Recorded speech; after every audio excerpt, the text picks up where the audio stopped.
Olá, seja bem-vindo, seja bem-vinda. Nos encontramos mais uma vez para juntos estudarmos, refletirmos a palavra de Deus neste domingo, dia do Senhor, que Ele nos dá em sua graça.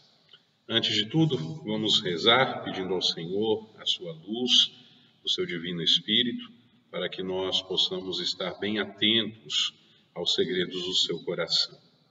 Em nome do Pai, e do Filho, e do Espírito Santo. Amém. Ó Senhor Jesus Cristo, abre os olhos dos nossos corações para que nós possamos ouvir e estudar a Tua Palavra. Que nós a entendamos e nos esforcemos em fazer a Tua santa vontade, pois nós somos todos peregrinos nesta terra. Não escondais de nós os Teus mandamentos, mas abri os nossos olhos, para que nós possamos perceber as maravilhas da Tua lei. Fala para nós as coisas ocultas e secretas da Tua sabedoria. Em Ti nós colocamos esperança, ó nosso Deus, de iluminar a nossa mente e o nosso entendimento com a luz do Teu conhecimento, não apenas para valorizar as coisas que estão escritas, mas para realizá-las, pois Tu és a luz para aqueles que jazem nas trevas, e de Ti vem toda boa ação e toda graça. Amém.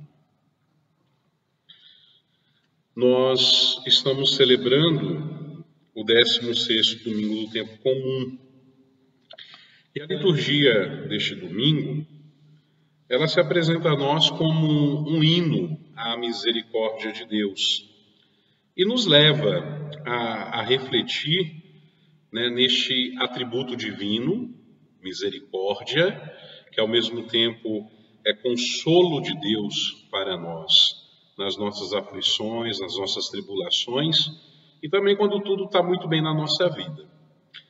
E, sendo consolados pela misericórdia de Deus, necessariamente nós chegamos àquele ponto aonde nós devemos depositar a nossa confiança no Senhor e nos esforçarmos no exercício contínuo, diário, a imitar Ele, o Deus misericordioso, o Deus bondoso, o Deus consolador, na nossa própria conduta, no nosso dia a dia, nos nossos afazeres, nas nossas atividades.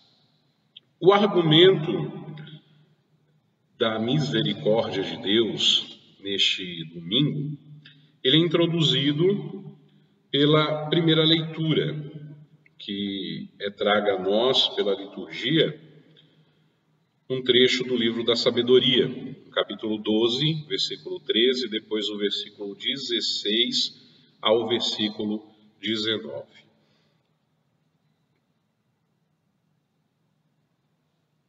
Os versículos 18 e 19 nos dizem assim: No entanto, dominando tua própria força, julgas com clemência, e nos governas com grande consideração, pois quando quiseres está ao teu alcance fazer uso do teu poder. Assim procedendo, ensinaste ao teu povo que o justo deve ser humano, e a teus filhos deste a confortadora esperança de que concedes o perdão aos pecadores. Muitas vezes, entre os seres humanos, a força acaba destruindo a justiça e sufoca, necessariamente, como consequência, a indulgência. Mas com Deus não é assim, com Deus não pode ser assim, porque Deus é misericórdia. Deus é aquele que não leva em conta as nossas faltas, porque se Ele levasse em conta as nossas faltas, nós estaríamos perdidos. Em Deus há um poder que é fonte de justiça, que é fonte de misericórdia. E com essas duas coisas, a justiça e a misericórdia, Deus sempre se identifica. Como disse, ao contrário de nós. A força destrói a justiça, sufoca a indulgência. Muitas vezes as pessoas não estão abertas a serem indulgentes, a serem complacentes, a serem misericordiosos. E assim, né, o livro da sabedoria nos mostra que aqueles justos castigos, que na verdade são consequência dos atos quando eles se desviam da lei de Deus, como com uma clemente espera, eles esperam, ou mesmo passando por eles, sempre têm a certeza de que no final Deus dará aos seus filhos e filhas a possibilidade de que seus pecados serem perdoados. Se arrependem-se, os seus pecados serão perdoados. À primeira vista parece que não, mas esse conceito que a primeira leitura nos ensina é ilustrado de modo concreto pela parábola do Evangelho que nós ouvimos hoje. Na verdade, nós ouvimos 3 parábolas, todas elas atribuídas ao evangelista Mateus na sua redação, que são conhecidas como parábolas do reino dos céus. A parábola da semente e do joio, a parábola da semente de mostarda, a parábola do fermento. E o que nos chama a atenção aqui, sobretudo, uma vez que as 3 parábolas falam do crescimento do reino de Deus, mas o que nos chama a atenção é justamente a primeira delas, que também é a maior na sua redação, no seu conteúdo, a parábola da semente e do joio, ou a parábola do joio. Então, essa parábola, ela ilustra de modo muito concreto o conceito da primeira leitura, da misericórdia, da complacência de Deus. Quem fala agora não é mais o autor do livro da sabedoria, mas é sim o próprio Senhor Jesus Cristo, que é a sabedoria de Deus encarnada em nosso meio. Ele começa a contar a parábola dizendo: o reino dos céus é como um homem que semeou boa semente em seu campo. Algo muito parecido com aquilo que nós refletíamos no domingo passado, na parábola do semeador. E o semeador saiu para semear. De noite, no enredo da parábola, Jesus conta que veio um inimigo deste homem e semeou no seu campo o joio, que é uma praga natural, e que logo invadiu o trigo.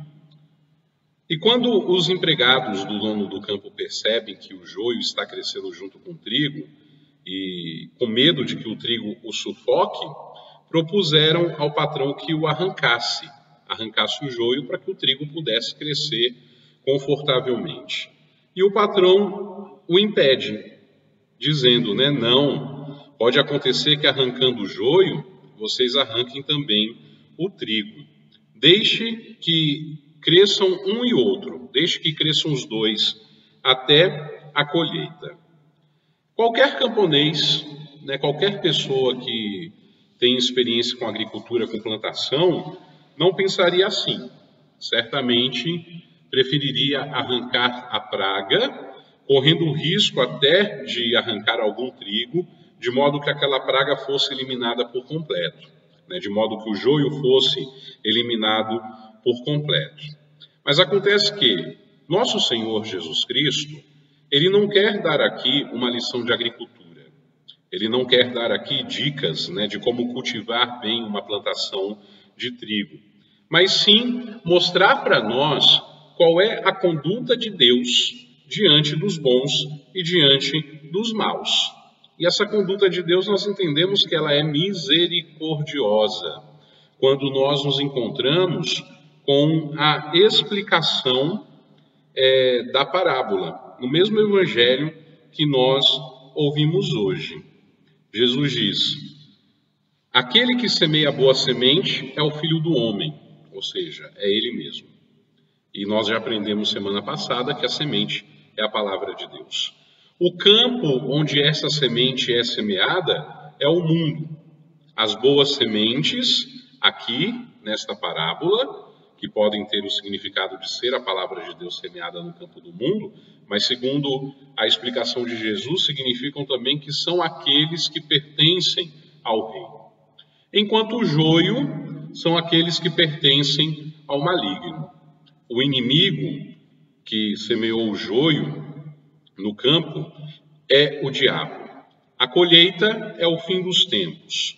Os ceifadores são os anjos. Como o joio é recolhido e queimado ao fogo, assim também acontecerá no fim dos tempos.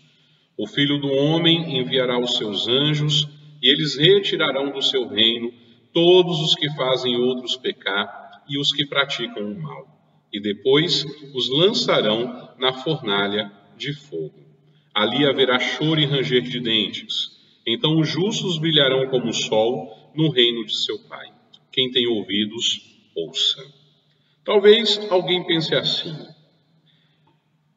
já está aí a condenação, né, para quem é mau, para quem não respeita o bem, para quem não se abre à palavra de Deus. De certa forma, sim. Mas por que será que Jesus usa essa imagem do joio e do trigo crescerem sozinhos? Porque Deus é misericórdia. À medida que o joio e o trigo vão crescendo, até a colheita chegar, que como Jesus disse aqui, é o fim dos tempos, Deus sempre coloca a esperança de que o homem, criado à sua imagem e semelhança, se no caso for mal, ele abra o seu coração e se converta, mude de vida, mude de conduta, para não ter esse destino de ser lançado ao fogo eterno, como o joio é queimado porque não serve para nada no mundo da agricultura. Então nós vemos aqui, na explicação de Jesus, ao contar essa parábola, como que a misericórdia de Deus trabalha, como que a misericórdia de Deus age. Ela acompanha-nos durante toda a nossa vida. Mesmo que alguém não se abra a ela, ela fica na expectativa de que esse abrir-se um dia aconteça, até o último segundo, até o último momento da vida de alguém.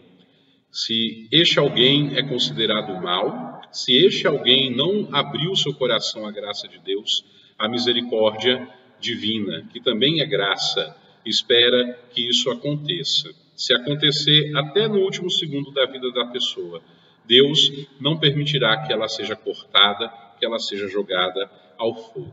Isto é uma coisa. A outra coisa que o Evangelho nos ensina, ainda na área, na realidade da misericórdia, é que nós estamos num mundo em que o reino de Deus ainda está em fase de crescimento. O reino de Deus ainda está em fase de evolução. Daí não só a parábola do joio, mas as outras duas parábolas que nós ouvimos, a do fermento e a da semente de mostarda, indicam isso.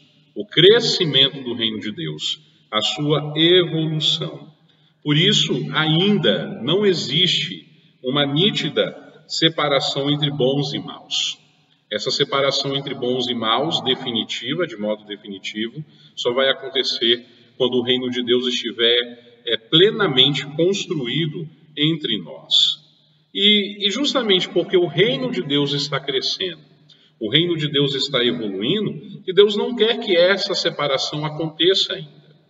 Deus quer, ou melhor, Deus permite que a gente viva junto, uns e outros, bons e maus. Tanto para provar os que são bons, Deus só permite provação que a gente dá conta de aguentar. É importante a gente lembrar isso. E ao mesmo tempo, consolidar os bons nas virtudes, que são elementos necessários na nossa caminhada para o céu. E por outro lado, Deus quer que a gente conviva uns e outros para dar, como acabei de dizer, tempo aos maus de se converterem. E também porque não se exclui desse pensamento, desse conceito, que a boa semente a um certo ponto, exclua aquilo que é maldade, né? Degenere a cisânia, a intriga e tantas outras coisas que não podem simplesmente, por razão de ser, compactuar com aquilo que é bom, né? Compactuar com aquilo que vem de Deus. Portanto, nessa vida, e isso é óbvio porque todos nós, seres humanos, homens e mulheres, dotados de razão, fomos criados à imagem e semelhança do Senhor nosso Deus. Portanto, nessa vida ninguém é definitivamente filho do maligno. Ninguém definitivamente nesta vida é filho do maligno, porque pode sempre se converter ao mal. Assim também ninguém é definitivamente filho do reino, porque pode, infelizmente, se perverter. Corrijo algo que eu disse aqui, usei a palavra errada. Na verdade, eu quis dizer que, nesta vida, né, ninguém é definitivamente filho do maligno, porque pode sempre se converter do mal, sempre pode mudar, né, sempre pode voltar o seu olhar, o seu coração para o bem. E da mesma forma, ninguém ainda é definitivamente filho do reino de Deus enquanto caminha neste mundo, porque pode, infelizmente, se perverter, trair Deus, trair o seu amor, trair a sua misericórdia, né, pela grande chaga que a gente carrega a vida inteira, que é o que chamamos de pecado. Assim, a parábola, ela se encerra com um convite de vigilância dirigido a todos. Um convite de vigilância dirigido a todos. Como o joio é recolhido e queimado ao fogo, assim também acontecerá no fim dos tempos. Os filhos do reino serão retirados, e todos aqueles que fazem os outros pecar, os que praticam o mal, serão lançados na fornalha de fogo. Jesus diz: quem tem ouvidos, ouça. Quem tem ouvidos, ouça. Nós não podemos, assim, diante desse convite de Jesus à vigilância, deixar passar em vão a hora da graça. E sim, a nossa vida é uma brevidade. Hoje estamos aqui, amanhã nós não sabemos. E por isso mesmo, nós não sabemos exatamente o dia em que Deus nos chamará. Portanto, em todo momento, nós devemos estar prontos para a colheita, porque assim como se recolhe os inimigos, né, os maus, aqueles que pecaram, aqueles que praticaram o mal e se jogam ao fogo, né, são lançados ao fogo ardente, assim acontecerá no fim dos tempos. Assim, também, ao mesmo tempo, os justos resplandecerão como o sol no reino do seu Pai. Nós não podemos deixar passar em vão a hora da graça de Deus e devemos estar sempre preparados em todos os momentos para o momento da colheita, que representa aqui também o fim da nossa vida, o fim do nosso caminhar nesta terra, ou aquele dia que Jesus voltará e colocará o ponto final na história da salvação. Enquanto uma e outra coisa não acontece, nós somos convidados a vigiar, nós somos convidados a orar, nós somos convidados a sermos boa semente neste vasto campo que é o mundo no qual nós habitamos. O convite de Jesus também é uma advertência que nos mostra que a indulgência misericordiosa de Deus mudará um dia em juízo irreversível para aqueles que conscientemente se obstinaram ao mal, ou seja, aqueles que conscientemente escolheram o mal. E os filhos do reino são convidados a imitar a misericórdia do Pai Celeste. Nós somos convidados a imitar a misericórdia do Pai Celeste. aceitando pacientemente as dificuldades provenientes da convivência com os inimigos do bem e tratando-os com bondade fraterna, tratando-os como o Senhor os trataria, tratando-os com misericórdia, tratando-os com indulgência, na esperança de que eles, vencidos pelo amor, mudem de conduta. De novo, o trigo cresce junto com o joio, e naqueles que são inimigos da fé, que são inimigos da graça, que se opõem à palavra de Deus, nós que somos amigos da graça, né? Nós que somos herdeiros da graça, nós que somos ouvintes, apaixonados da palavra de Deus, seguidores da mesma palavra, devemos caminhar na paciência, na bondade, na esperança de que um dia eles sejam vencidos por este amor que nós depositamos em Deus e na sua palavra. O joio precisa crescer com o trigo precisa crescer com o joio. Mas claro, alguém talvez esteja pensando aí, mas como é que eu vou tratar destas coisas com os inimigos? Pode ser que eles atentem contra a minha vida, contra a minha moral, contra a minha fama. Necessariamente, duas coisas são essenciais nesse processo. Primeiro, o nosso testemunho. Nós precisamos testemunhar em toda parte, em todo momento, quem é Deus na nossa vida, o que Ele fez por nós. E vivermos o mandamento do amor ao extremo, que considera inclusive o amor aos inimigos, a oração àqueles que nos perseguem. E por outro lado, a segunda coisa é justamente isso, a oração. Nós devemos sempre recorrer à oração para que Deus impeça, dentre tantas outras coisas que nós pedimos que Ele impeça, a propagação do mal nesse mundo que nós vivemos, a propagação do mal nas nossas famílias, a propagação do mal, que Deus nos livre, né, no ambiente de trabalho, em todos os outros ambientes os quais nós estamos habituados a frequentar, e que também Ele nos defenda, nós que somos seus filhos e filhas, do contágio do mal. Deixar a Deus o controle de absolutamente todas as coisas, mas para que Deus tenha o controle de tudo em suas mãos, nós precisamos permitir. E o meio de permissão é a oração. E vem a propósito, a nosso encontro, a palavra que nós ouvimos na segunda leitura de hoje, retirada da carta de São Paulo aos Romanos. 2 versículos. Também o Espírito vem em socorro da nossa fraqueza, pois nós não sabemos o que pedir nem como pedir. É o próprio Espírito que intercede em nosso favor, com gemidos inefáveis. E aquele que penetra no íntimo dos corações sabe qual é a intenção do Espírito, pois é sempre segundo Deus que o Espírito intercede em favor dos santos. Ou seja, quando a gente acha que não dá mais para investir, quando a gente acha que não vale mais a pena se esforçar para converter o mal em bem, quando a gente acha que todas as alternativas possíveis e imagináveis já se esgotaram e parece ser um caso perdido, recorramos à oração. Entreguemos nas mãos de Deus. O Espírito vem em socorro da nossa fraqueza.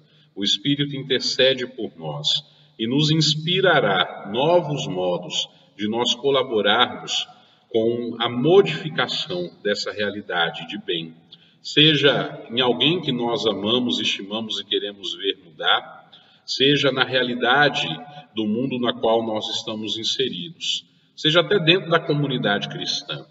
Entreguemos nas mãos de Deus. E de fato isso é um conselho que a gente recebeu muitas vezes dos nossos pais, dos nossos avós. Quando o conceito humano se esgotou, quando a lógica humana já não sabe mais o que fazer, a gente coloca nas mãos de Deus. E Deus, que é providente, sempre providenciará o melhor resultado, né, para nós e para o bem de todos aqueles que o amam e o procuram de coração sincero.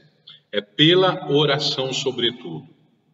De novo, é pela oração sobretudo que nós devemos entregar, né, a causa do bem.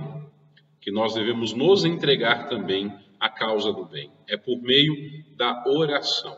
Deus espera que a gente seja sempre canais da sua graça, da sua bênção. Não o contrário disso, canais de maldição, mas sim canais de bênção. Às vezes as pessoas retribuem o mal com outro mal. Para nós cristãos, não. Nós não podemos pensar nem agir dessa forma. Nós devemos retribuir sempre o mal com um bem maior. Lembremos-nos sempre do exemplo de nosso Senhor, que na cruz pedia ao Pai que perdoasse os seus malfeitores, aqueles que o assassinavam, porque eles não sabiam o que estavam fazendo. Assim também deve o cristão agir.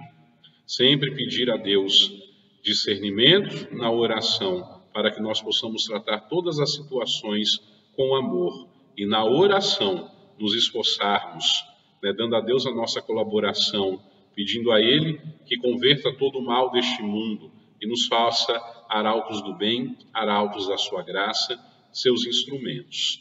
Que a misericórdia de Deus, que nos alcançou e nos resgatou da morte, esteja sempre presente em nossas vidas. Termino a nossa catequese deste domingo lendo uma citação de Santa Teresa de Jesus sobre os seus pensamentos a respeito do amor de Deus. Santa Teresa diz assim: quão mal vos pagamos vossa amizade, ó Senhor, quando voltamos a ser vossos mortais inimigos. Por certo, grande é vossa misericórdia. Haverá talvez amigo mais paciente que vós? Se tal acontecesse entre dois amigos, mesmo uma só vez, jamais o esqueceriam, nem a amizade tornaria a ser fiel como antes. E nós, quantas vezes faltamos assim convosco, ó Senhor nosso? E vós, quantos anos nos esperais sempre o mesmo? Bendito sejais vós, Senhor e Deus meu, que nos levais com tanta piedade e pareceis olvidar vossa grandeza para não castigar, como seria justo, esta nossa negra traição. O maior perdão de todos nós já alcançamos na cruz do nosso Salvador. Valorizemos isso. Vivamos esta misericórdia e depositemos sempre a nossa confiança em Deus. Amém. Deus abençoe você, Deus abençoe sua família, que o sangue de Jesus esteja sobre nós, sobre nossas casas, nos protegendo e nos livrando de todas as adversidades. Amém. Deus abençoe e até a próxima, se Deus quiser.